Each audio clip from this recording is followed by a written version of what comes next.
êtes sur Info Live TV, les informations vous sont présentées par Benny Sambert. C'est l'information principale de cette édition. Une commission spéciale de l'UNESCO en charge d'examiner et de juger la portée des travaux de rénovation entrepris près de la porte des Maghrébins dans la vieille ville de Jérusalem doit publier ses conclusions mercredi.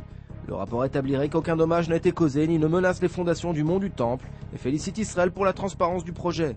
Rappelons que ces travaux ont engendré il y a quelques semaines de nombreux affrontements entre des musulmans et les forces de l'ordre.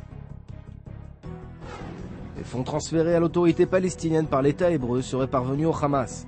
Un porte-parole du mouvement islamiste a déclaré qu'une partie des 100 millions de dollars débloqués par Israël et reversés à l'autorité palestinienne a été utilisée pour payer les salaires des agents de sécurité de l'organisation terroriste, et ce en violation complète des accords entre le Fatah et Israël. Jérusalem n'a cependant pas tenu à commenter l'information. Nous avons besoin d'un succès américain en Irak, a déclaré le Premier ministre Ehud Olmert dans une intervention filmée et diffusée aux membres de l'influent AIPAC qui tenait lundi son congrès annuel à Washington. Olmert a mis en garde contre un retrait prématuré des troupes américaines du sol irakien. Un avis partagé par le vice-président américain Dick Cheney, qui est également intervenu devant le groupe de pression juif américain. Un retrait prématuré serait désastreux pour Israël, a-t-il déclaré. Le Premier ministre et le ministre de la Défense pourraient être mis en cause par la commission Vinograd plus tôt que prévu. Les conclusions préliminaires du rapport Vinograd apparaître le 27 mars prochain pourraient contenir des accusations personnelles, contrairement à ce que laissait croire une information diffusée la semaine dernière et indiquant que seul le commandement militaire serait mis en cause par la commission.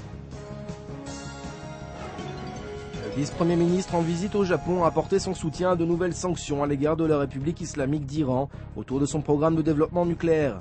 Shimon Peres, qui tente de rallier plusieurs grands groupes japonais au projet de développement de la vallée de la paix entre Israël et la Jordanie, a appelé un règlement diplomatique de la crise qui oppose Téhéran à l'ensemble de la communauté internationale.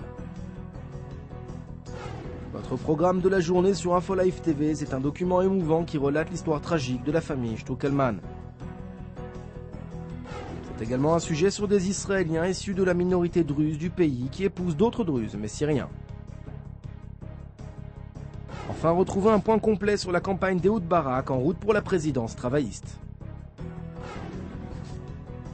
Retrouvez très bientôt sur Info Live TV en exclusivité un entretien avec Faisal, marocain musulman arrivé en Israël il y a 10 ans pour étudier les nouvelles technologies dans le cadre des accords de paix d'Oslo.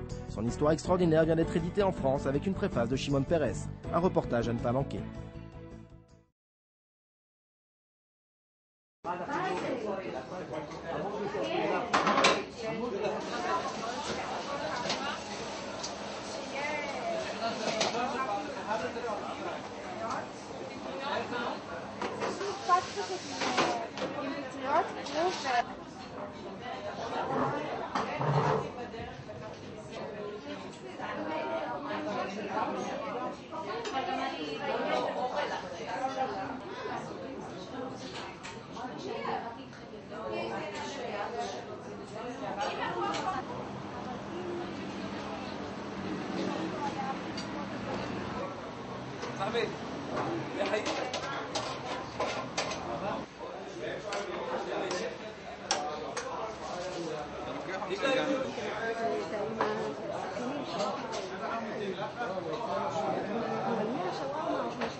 Aujourd'hui, le monde entier parle d'Israël.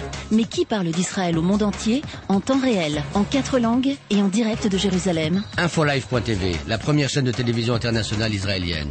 24 heures sur 24, 7 jours sur 7, suivez de l'intérieur l'actualité d'Israël et du Moyen-Orient. Des reportages, des interviews, un grand journal et des flash infos en images dès que l'actualité l'exige.